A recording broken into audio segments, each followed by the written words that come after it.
Hey you guys, what's up? It's Javier Rodriguez from Rodriguez Reviews, and welcome back to my channel. And today I'm reviewing the new Suicide Squad, which is now in theaters and streaming on HBO Max. So let's talk about it. So finally we get a Suicide Squad that we've been waiting for 5 years. 5 years ago we got Suicide Squad, which had really cool, great characters, a lot of known characters, but unfortunately it wasn't that hot. But director James Gunn comes to the rescue, and James Gunn, some of you might know, has worked a lot with superhero films. He's directed Marvel's Guardians of the Galaxy, both great films, so he brings his charm over to the DC universe.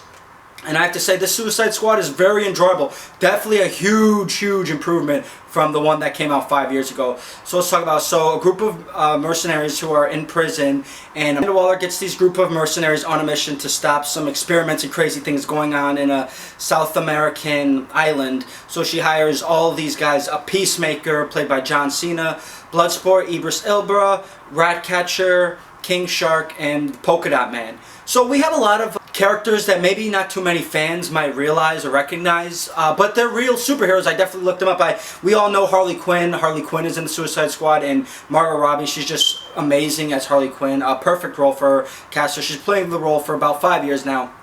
She's incredible on it.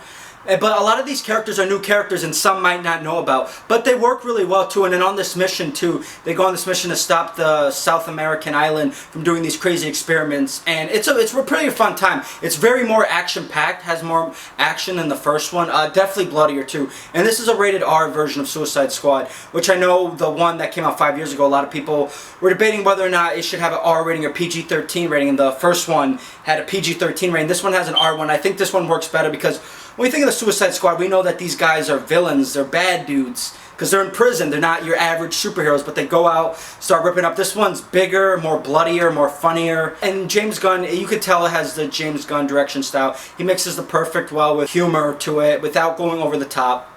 And it's a bloody good time, and if you like the blood and gore, not too much blood, but it has that sort of violence that you would want from a comic book movie too, with that hard R rating. And it's just really cool. And some of the characters cool, like John Cena as Peacemaker. I mean, John Cena's great in this film. He's hilarious, as in him and Idris Elba. They play really well together because they're trying to play off one up each other, you know, show who's more macho, who's more of a tough guy than the other. They really do play off well. John Cena's great as Peacemaker. He's been advertising his character a lot, which is really cool. And then Idris Elba as Bloodsport. He was really good too. And Margot Robbie, like I mentioned earlier, great as Harley Quinn. But I really want to point out Daniela Melchior, who's new, who plays Ratcatcher too, and she's great. She's really the heart and soul of the movie. She keeps these guys together, and she's just such a kind person. You'll figure, what is she doing in this situation, and why is she in prison? But I thought she was really good, and she shines really bright in the film. Not to say that the other characters don't, but she's like the glue that holds these guys up together, and I really enjoyed Daniela Melchior. Hopefully I'm pronouncing her last name right. She was just a great performance, sweet and down to earth, and yeah, really like a superhero. But it's a fun time. Like I said, you get the action, you get, you know, the violence, the blood, you know, over the top. It's the over the top zany with that James Gunn direction that just smooths perfectly. And it's definitely worth the watch, whether in theaters or HBO Max. Definitely give it a go. And this is the Suicide Squad that we definitely should have got 5 years ago. So definitely, I'm highly recommending it.